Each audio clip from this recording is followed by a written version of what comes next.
This psychiatrist ends up in the loony bin. Talk about a bad day at work. Meet Chloe. She passionately describes her sussy time with the devil. Psychiatrist Dr. Miranda Gray in front of her believes Chloe is talking about her stepdad. Doubtful about the devil's affairs here. My parents were also skeptical when I mentioned Santa Claus and the Easter Bunny. They only started to believe me when I said it was our gardener, Juan. Apparently, Chloe cut her stepdad's throat. So now she's in prison/mental hospital. Miranda leaves Chloe in anger and pain because that's how free psychiatry works, and approaches Dr. Douglas Gray to discuss Chloe's case. Miranda thinks she's failing to reach Chloe's mind and that they're giving her too many drugs. Douglas calms Miranda down, saying she's a good girl and giving her a juicy kiss. Because that's how psychiatry works, I guess. Pete Graham walks in and interrupts the scene. Huh, thanks bro. You resembled a fat kid eating ice cream on a hot summer day. Or was that just me? Pete invites Miranda for some pizza, but she's already full of her husband, so she refuses and proceeds to work. She's working until the generator cracks up and uses it as an excuse to get out and enjoy some swimming. Finally, the day is over and Miranda drives home through a severe storm. She stops when she sees a police roadblock. There's a sinkhole, so Miranda has to drive another way. Passing the old wooden bridge, she suddenly sees a girl's figure on the road and gets into a ditch. Miranda gets out of the car and approaches the girl, who looks terrified and wet. The dog tries to cover her with her coat, but the girl self-ignites. Classic. Like any girl I start flirting with. Miranda wakes up. It was a bad dream, but she wakes up in a cage in the mental hospital. Okay, maybe it wasn't that bad of a dream after all. Miranda gets pissed off, so Dr. Pete approaches her and gives her some tranquilizers. She's been a patient for 3 days and it's the first time she has become conscious. Pete knows Miranda is a psychiatry specialist, so he tries to establish a rational dialogue to make Miranda remember what has happened to her. Miranda recalls the last day she was normal. She goes step by step through our story, but instead of falling into a ditch, she recalls getting home and seeing her husband, Doug. No way. Now she remembers the girl. Yes, there was a terrified girl in blood, but Pete tries to bring Miranda back to her memories of her husband. She doesn't understand, so Pete breaks the truth to her. Her husband, Doug, is dead. Rip in peace. And she is the one who killed him.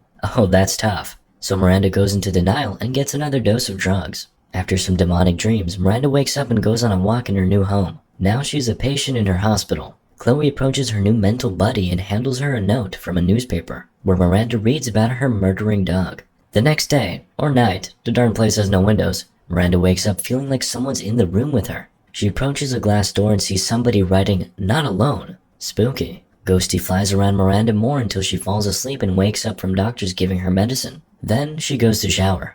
Oh nice, a room full of insane women in their birthday suits. Just what I asked Santa for. Miranda showers until she starts hearing someone whispering that she's nuts. She looks around and sees the girl from the road accident. All the faces around start to look creepy. Suddenly, the girl approaches and cuts Miranda's arm. Somehow, Miranda has managed to cut herself 35 times with a scalpel. However, no one understands how she got it. Pete approaches our crazy girl. Although Miranda understands it's impossible, she tries to prove to Pete that somebody else cut her. Pete is a Santa Claus denier, too. He doesn't get it.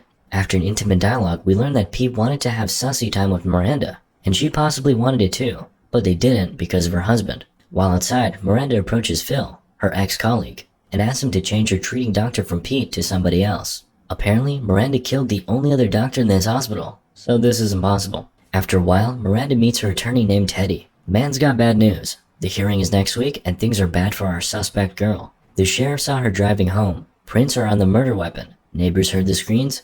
Everything suggests you're in trouble. Miranda tries to explain that she didn't have a motive, so maybe it was one of her patients. But Teddy cuts the crap. Nah girl, the only way we win this is if we plead temporary insanity. And since you're a psychiatrist, everyone will believe you're faking it. Bad situation indeed. But Miranda doesn't even want to accept that she's crazy. Although even her attorney doesn't believe her at this point. Now I understand how flat earthers feel. Sheriff Ryan arrives. He was on the roadblock the night Miranda supposedly killed her husband. And what's worse, he was Doug's best friend. That'll be tough. Oh, not really. The man goes nuts on her right away. Bros, always better than girls. The scene goes tense when suddenly Miranda's arm starts bleeding. The cuts on her arm transform into words. Not alone. Spooky. Will this help people believe she's not crazy? Guess it'll just worsen the situation. Love how these psycho houses work. Even if you come healthy, you'll become darn crazy inside. That night, she begins remembering what happened that night. It all looks like that terrified bloody girl on the road got into Miranda and made her come home, take an axe, and murder her husband. Good luck telling this to the jury. Miranda comes to Phil and confesses she was there on the murder night, but she wasn't alone. Suddenly, she sees an upside down photo of the girl behind Phil's back. That's her. That possessing girl from the road. Turns out it's Rachel, Phil's daughter. But seeing her was impossible because she was dead, and she died 4 years ago. Damn, if only there was another photo in the room. We see footsteps approaching Miranda's cell. Miranda wakes up and says something like, "You know, I'm a scientist.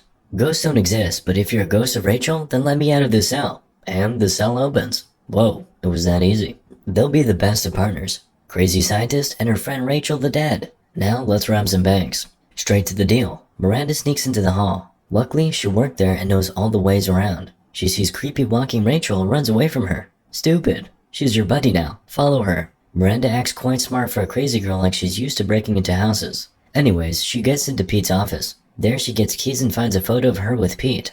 Damn simp. I bet you have something to do with the murder. Suddenly, Pete's PC turns on and we see a news report about Rachel committing suicide. Then, she's Rachel on a monitor. She's in a sanitary. Miranda runs there and finds Chloe. She's struggling in her cell, but seems like she's not alone. We see some dude's tattooed chest until Miranda gets scared and runs away. Damn it, girl. Your escape plan worked like a charm. Since when were you afraid of ghosts? You're working with them now. The next day, Pete visits Miranda. Chloe is okay. She didn't get assaulted by the devil. This time, Miranda mentions the tattoo she saw. The Anima Sola. Pete heard about this archetypal image and believes Miranda's brain made it up. Then they talk about Rachel. Pete says she committed suicide while Miranda believes she was murdered. Of course, she saw her bleeding. Will Pete believe? Nah, he remains the man of science. These atheists, they don't even believe in Santa Claus. Before leaving, Pete warns Miranda, "You're being transferred to a psych ward cell now. Don't run away again or you'll go in solitary." The next day, Miranda meets Chloe and says she's sorry she didn't believe her before. Chloe hugs her. Yay, they're buddies now. He said, "You're next," whispers Chloe. Ouch. Now you're in the gang, girl. Miranda's in her cell when she hears footsteps outside. Boo! Screamer. You're lucky you didn't have to see it. I had to change my pants. I do this for you guys. That's Rachel. She starts throwing Miranda around the cell like a beach ball. Come on, girls. I thought you were best friends now. Guards run to the cell when Miranda's already passed out. The nurse tries to put some drugs in her, but she throws away both guards and a nurse, steals their keys, and runs away. Oh, so that was part of the plan, right? Miranda sneaks Splinter Cell style and gets into an abandoned tower. She goes to a swimming pool. Come on, Doc, it's not the best time for swimming. She dives in until the officers get away. I hope spooky Rachel doesn't appear. Oh no, here she is. Perfect timing, the guards are away. Miranda sneaks to the entrance where she finds Joe. She probably used to share some donuts with him because the dude doesn't give up her location for some reason. He even gives her the keys to his car and Miranda escapes. What? Really? Well, at least someone's on her side. And that's how Miranda becomes an escaped prisoner. So what now? Banks? Nah, Rachel won't leave her that way until they, dunno, solve her case or something. Miranda drives until her brakes stop working. Come on, Rachel. Why are you doing this? Miranda barely passes the truck and stops. What do you want from me? Miranda screams. Turns out, Rachel saved her from getting in a hole. Alright, sorry, beer's on me. Miranda goes to her house. She hears Doug's voice on the second floor and follows the blood marks. She sees herself killing Doug with an axe and a "not alone" written with blood on the door. She gets to the bathroom and sees herself in a bathtub full of blood. Miranda takes some time to cry over her photos until the blood drops on a specific one. Willow Creek. That's Rachel giving signs. Miranda drives there. She enters the creepy place only to get spooked by Hedwig on his road to Hogwarts. I hate those screamers for no reason. Miranda finds the basement and goes down. Whoa, it's a damn studio. Camera, lights on a bed that is covered in blood. Looks like a streamer's hub, but not sure what platform. OnlyFans or black and yellow YouTube. We see lots of substances too. Oh wow, it turns out her husband Doug was making some snuff movies down here. Great finding, but someone's coming. Cops. Darn, you took too much time here. Before the cops shoot Miranda, she gets spooked again. Rachel? Nah, it's a real girl now. It's one of Doug's victims. Everything gets in the news and the FBI's involved now. Miranda's in a police station where Pete, Teddy, and Phil come to support her. After all, the girl solved the massive case alone. I mean, not alone. Phil asks if Rachel could be one of Doug's victims. Probably, and that's what not alone actually meant. Phil shares that he's also got some dreams about Rachel being in flames. That's how Miranda found her. Guess the case is not over yet.